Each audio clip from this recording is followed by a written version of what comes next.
Malaysian एअरलाइन्सचं एक विमान 227 प्रवाशांना घेऊन बीजिंगच्या दिशेने झेपावतं। मलेशियाची सागरी सीमा ओलांडून ते दक्षिण चीनी समुद्रावरून उडू लागतं। थोड्याच वेळात ते व्हिएतनामच्या हवाई हद्दीत शिरतं आणि काही सेकंदातच गायब होतं। क्वालालंपूरच्या एटीसीशी तर त्याचा संपर्क होतच नाही, पण व्हिएतनामच्या एटीसी मधल्या रडारलाही त्याचा पत्ता लागत नाही। 227 पैकी 157 चीनी प्रवासी असलेले हे विमान बीजिंगला पोहोचण्याच्या आधीच बेपत्ता होतं। त्यामुळे जगभरात एकच गोंधळ होतो। त्यानंतर सुरू होतो या विमानाचा अथक शोध। जगातले अनेक देश आणि अत्याधुनिक यंत्रणा या शोध मोहिमेत सहभागी होतात, पण अनेक प्रयत्न करूनही या विमानाचा पत्ता लागत नाही। हे विमान गेलं कुठे हे कुणालाही कळत नाही। त्यामुळे मग मलेशियाही हा शोध थांबवतो। आता या विमानातल्या प्रवाशांच्या नातेवाईकांच्या तीव्र भावना पाहता मलेशिया सरकारने पुन्हा ही शोध मोहीम सुरू करायचं ठरवलंय। अमेरिकेची ओशन इन्फिनिटी कंपनी 30 डिसेंबर पासून पुढचे 55 दिवस पश्चिम ऑस्ट्रेलियाच्या समुद्रात या विमानासाठी सर्च ऑपरेशन राबवणार आहे। त्यामुळे आता तरी या मोहिमेला यश येणार का याकडे जगाचं लक्ष लागलंय। जगाच्या हवाई वाहतुकीच्या इतिहासातील ही सर्वात रहस्यमय घटना नेमकी घडली कशी, त्यातून कोणकोणत्या थेअरी पुढे आल्या आणि या विमानाच्या शोधासाठी कशा मोहिमा राबवल्या गेल्या हे सांगणारी ही स्टोरी। नमस्कार, मी दिव्या आणि तुम्ही पाहताय बोलभिडू। तारीख 8 मार्च 2014, वेळ रात्रीचे 12:42। मलेशियन एअरलाइन्सचं MH370 हे विमान क्वालालंपूरहून बीजिंगसाठी टेक ऑफ करतं। या विमानात 227 प्रवाशांसह 10 फ्लाइट अटेंडंट्स आणि 2 पायलट असा 12 जणांचा क्रू असतो। विमानाचे पायलट असतात कॅप्टन जहारी अहमद शाह, मलेशियन एअरलाइन्सचे सर्वात सीनियर आणि अनुभवी पायलट। त्यांच्यासोबत असतात फारिक हमीद, हे ट्रेनी पायलट। फारिक यांच्यासाठी ही फ्लाइट अत्यंत महत्त्वाची असते, कारण ती पूर्ण केल्यावरच ते नियमितपणे विमान उड्डाणासाठी क्वालिफाय होणार असतात। वेळ रात्री 1:08। विमान मलेशियाची सागरी सीमा ओलांडून दक्षिण चीनी समुद्रावरून व्हिएतनामच्या दिशेने पुढे जाऊ लागतं। आता आम्ही 35,000 फुटांवर आहोत आणि सगळ्या गोष्टी नॉर्मल आहेत, असा संदेश कॅप्टन जहारी क्वालालंपूरच्या एटीसी अर्थात एअर ट्रॅफिक कंट्रोलला देतात।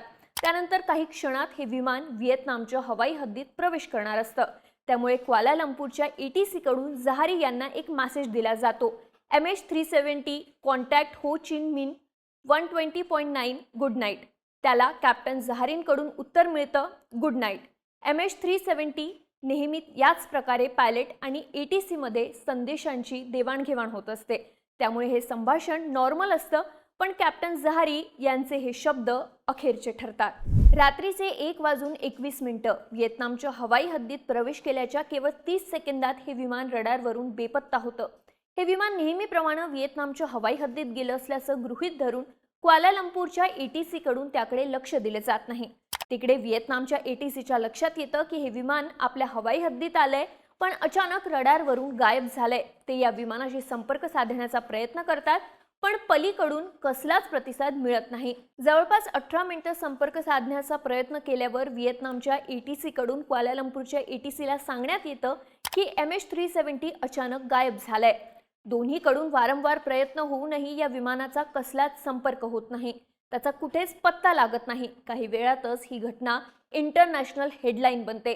जगाच्या हवाई वाहतुकीच्या इतिहासातलं सगळ्यात मोठं रहस्य घेऊन जन्माला आलेली ही हेडलाईन। वास्तविक मलेशियन हवाई वाहतुकीच्या प्रोटोकॉलनुसार हे विमान गायब झाल्याच्या 1 तासात क्वालालंपूरच्या एरोनॉटिकल रेस्क्यू कोऑर्डिनेशन सेंटरला त्याची माहिती देणं आवश्यक असतं, पण तसं होत नाही। या विमानाच्या शोधासाठी इमर्जन्सी रिस्पॉन्स टीम ऍक्टिव्ह होईपर्यंत 4 तास जातात। सकाळच्या 6:32 हे विमान बीजिंगमध्ये लँड व्हायला हवं होतं, पण ते तिथं पोहोचलेलंच नसतं। त्यानंतर या विमानाच्या शोधासाठी सर्च ऑपरेशन सुरू होतं। मलेशिया आणि व्हिएतनामच्या मध्यात हे विमान गायब झालेलं असतं। हा सगळा टापू दक्षिण चीनी समुद्राचा असल्यानं त्या भागात शोध मोहीम सुरू होते। आता ही मोहीम एकट्या मलेशियापुरती मर्यादित राहत नाही, त्यामध्ये जगातले 7 देश, 34 बोटी आणि 28 विमानांसह सहभागी होतात। पण गायब झालेल्या विमानाचा काही केल्या पत्ता लागत नाही।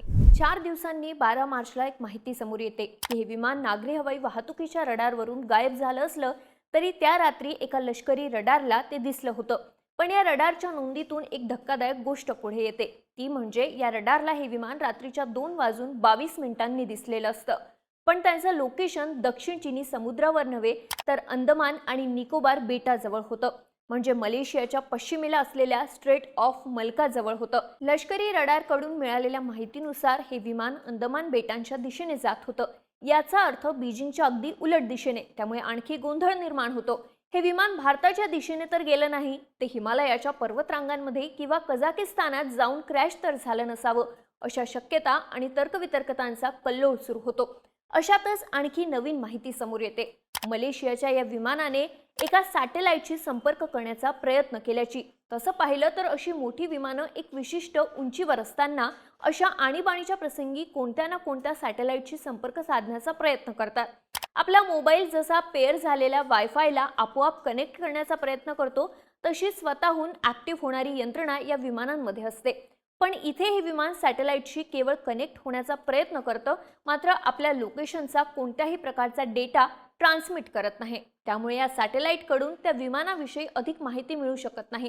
पण या विमानाने संपर्क करण्याचा प्रयत्न केला तेव्हा सॅटेलाइटने आपला अँटेना त्या दिशेला फिरवला असणार, हे स्पष्ट असल्याने काही तज्ज्ञ त्या दृष्टीने तपास करतात. ते विमानाकडून संपर्क होण्याआधीच्या आणि नंतरच्या सॅटेलाइट अँटेनाच्या अँगलवरून एक झोन निश्चित करतात. त्यावरून विमानाचा तपास करण्याचा प्रयत्न होतो, पण त्यातूनही काही हाती लागत नाही. मात्र या विमानाने 7 वेळा सॅटेलाइटशी संपर्क करण्याचा प्रयत्न केल्याचं स्पष्ट झाल्यावर त्या वेळांच्या आधारे सॅटेलाइटच्या भ्रमणकक्षेच्या खाली असलेल्या टापूत 7 वेगवेगळी वर्तुळं निश्चित करण्यात येतात. या काल्पनिक वर्तुळांना नाव दिलं जातं सॅटेलाइट हँडशेक्स. यातल्या सगळ्यात शेवटची वेळ सांगणाऱ्या वर्तुळाची कक्षा कझाकिस्तानापासून दक्षिण ऑस्ट्रेलियापर्यंत विस्तारलेली असते. त्यामुळे या एवढ्या प्रचंड परिघातच किंवा त्यांच्या पलीकडचं कुठेतरी हे विमान गायब झालं असण्याची शक्यता व्यक्त होऊ लागते. त्यातूनच हे विमान जिथे असू शकेल असा या वर्तुळात एक आर्क निश्चित करण्यात येतो. त्याला नाव दिलं जातं the 7th arc. He arc ऑस्ट्रेलियाच्या पश्चिमेला 2000 किलोमीटर पर्यंत विस्तारलेली असते. हा हिंदी महासागराचा असा भाग असतो जो आजवर तुलनेनं अज्ञात राहिलेला होता. या आर्कच्या विस्तीर्ण टापूतच विमानाच्या शोधासाठी वेगवेगळ्या मोहिमा राबवण्यात येतात, पण त्यातही यश येत नाही. एव्हाना या विमानाचा कसलाच ठाव ठिकाणा लागत नसल्यानं ते कुठेतरी नक्की क्रॅश झालंय हे गृहीत धरून 2014च्या एप्रिलमध्ये शोध मोहिमेची नव्याने आखणी केली जाते. समुद्राच्या पृष्ठभागालगत घेतला जाणारा शोध थांबवण्यात येतो आणि खोल समुद्रात तळाशी जाऊन विमानाचा शोध घेण्यास सुरुवात होते. त्यासाठी एक स्पेशल ऑपरेशन हाती घेण्यात येतं. जगातलं आजवरचं सर्वात मोठं, प्रदीर्घ आणि तितकंच खर्चिक असलेलं समुद्राच्या तळाचा शोध घेणारं सर्च ऑपरेशन. पण जवळपास 3 वर्षे चाललेलं आणि सुमारे $16 कोटी खर्च झालेलं हे ऑपरेशनही यश येत नसल्याने अखेर थांबवण्यात येतं. पण दरम्यान 2015च्या जुलैमध्ये आयलँड ऑफ रियुनियनच्या किनाऱ्यावर आलेल्या एका कचऱ्याच्या लाटेमध्ये या विमानाचा तुटलेला एक भाग सापडतो. तो असतो विमानाच्या पंखांचा तुकडा. पण त्या पलीकडे तिथंही काहीच हाती लागत नाही. दुसरीकडे मलेशियन पोलीस आपल्या पद्धतीने या घटनेचा तपास सुरू करतात. ते या विमानातले प्रवासी आणि दोन्ही पायलट्स क्रू मेंबरचं बॅकग्राऊंड तपासू लागतात. यामध्ये कुणाची कुठल्या दहशतवादी संघटनेशी लिंक आहे का, कुणी विमान हायजॅक करण्याचा प्रयत्न केला असेल का, अशा गोष्टींचा ते शोध घेऊ लागतात. त्यातूनही ठोस असं काही समोर येत नाही. पण त्यातून काही शक्यतांच्या थेअरी मांडल्या जाऊ लागल्यात. त्यातली पहिली थेअरी म्हणजे कॅप्टन जहारी शाह यांनी जाणून बुजून विमान क्रॅश केलं असावं. मग त्यांचं मानसिक स्थिती चांगली नव्हती, ते जीव देण्याच्या विचारात होते, असं काही लोक सांगू लागतात. कॅप्टन जहारींवर संशय घेण्यामागे 2-3 कारणं सांगितली जातात. पहिलं म्हणजे दक्षिण चीनी समुद्रावरून विमान परत मलेशियाकडे वळलं असेल तर ते ऑटो पायलट मोडवर 180 अंशात मागे वळू शकणार नाही. त्याला पायलटची गरज लागेलच. दुसरं म्हणजे हे विमान मलेशिया आणि थायलंडच्या हवाई क्षेत्राच्या एकदम मध्यातून पुढे नेण्यात आलं, जेणेकरून ते दोन्ही देशांच्या रडारवर येणार नाही. तिसरं कारण असं देण्यात येतं की कॅप्टन जहारी यांनी आपल्या घरात गेम खेळण्यासाठी ठेवलेल्या एअर सिम्युलेटरवर एक मार्ग आखला होता. MH370 विमान ज्या मार्गाने गेलं त्याच्याशी तो तंतोतंत जुळणारा होता. त्यामुळे कॅप्टन जहारींनीच हे घडवलं असावं, अशा थेअरी पुढे येतात. मात्र कॅप्टन जहारी हे अत्यंत कुशल, अनुभवी आणि मानसिकदृष्ट्या संतुलित पायलट होते. त्यामुळे त्यांच्याकडून अशा गोष्टी होणं शक्य नाही, असं सांगत हवाई वाहतूक क्षेत्रातले तज्ज्ञ या थेअरी नाकारतात. काही जणांना वाटतं की हा एक दहशतवादी हल्ला होता आणि त्यामुळेच विमान हायजॅक झालं होतं. त्यातून विमानातल्या 2 प्रवाशांकडे संशयाची सुई वळते. त्यातला एक असतो पुरिया नूर मोहम्मद मेहरदाद आणि दुसरा असतो दिलावर सईद मोहम्मद रजा. हे दोघे इराणी असून चोरलेल्या पासपोर्टने प्रवास करत असतात. युरोपमध्ये जाऊन सेटल होण्याचा त्यांचा विचार होता। त्यामुळे आधी बीजिंगला जाऊन तिथून ते युरोपच जाणार होते। त्यातल्या एकाची आई जर्मनीत हॅम्बर्गमध्ये त्याची वाट पाहत होती असंही काही जणांकडून सांगितलं जातं। पण चोरीच्या पासपोर्ट शिवाय त्यांच्यावर दहशतवादी म्हणून संशय घेण्यासारखं काही आढळत नाही। त्यामुळे विमानाच्या हायजॅकिंगची थेअरी ही फेटाळली जाते। आणखी एका थेअरीनुसार विमानातले सगळे प्रवासी आणि पायलटसह क्रू मेंबर्स ऑक्सिजनच्या अभावामुळे बेशुद्ध पडले असावेत। त्यामुळे विमान ऑटो पायलट मोडवर उडत राहिलं। या मोडमध्ये काहीतरी गडबड झाली असावी किंवा विमानात फ्युएल आहे तोवर ते ऑटो पायलट मोडवर उडत राहिलं असावं आणि ते संपताच समुद्रात क्रॅश झालं असावं। त्याशिवाय आणखी एक त्यातल्या त्यात वास्तवाच्या जवळ जाणारी थेअरी मांडली जाते, ती म्हणजे विमानाने व्हिएतनामच्या हवाई क्षेत्रात प्रवेश करताच त्यात काहीतरी मोठा बिघाड झाल्यामुळे पायलटने ते परत मलेशियाकडे वळवलं असावं। अशातच त्या बिघाडातून अंतर्गत यंत्रणा बंद पडून ऑक्सिजनची कमतरता निर्माण झाली असावी।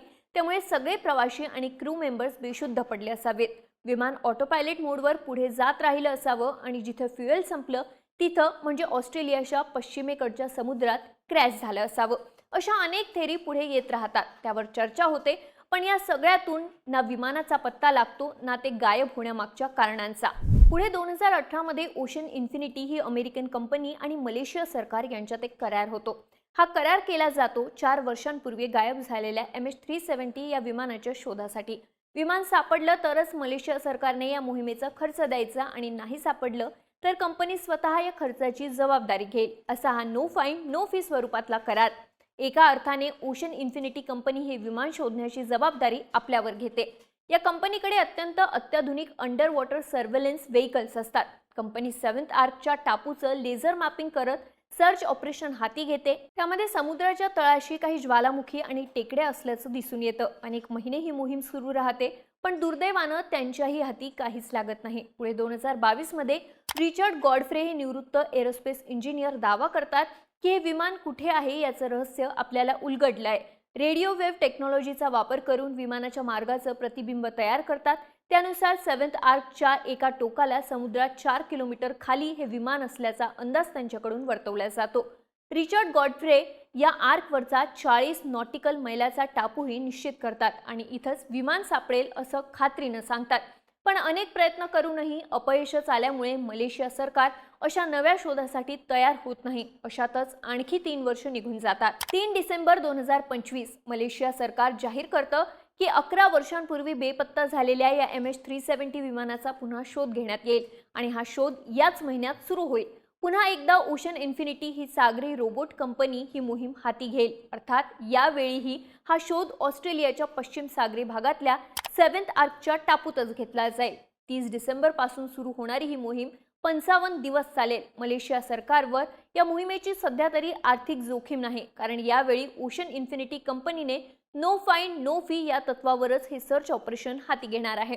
पण या विमानाचा शोध लागला तर सरकार कंपनीला $7 कोटी म्हणजे सुमारे 630 कोटी रुपये देईल। तुम्हाला काय वाटतं, मलेशियाचं हे विमान कसं गायब झालं असावं आणि ते आता या नव्या मोहिमेमुळे सापडेल का? तुमच्या प्रतिक्रिया आम्हाला कमेंट करून नक्की सांगा आणि अशाच माहितीपूर्ण व्हिडिओसाठी बोलबिडूच्या YouTube चॅनलला नक्की सबस्क्राईब करा।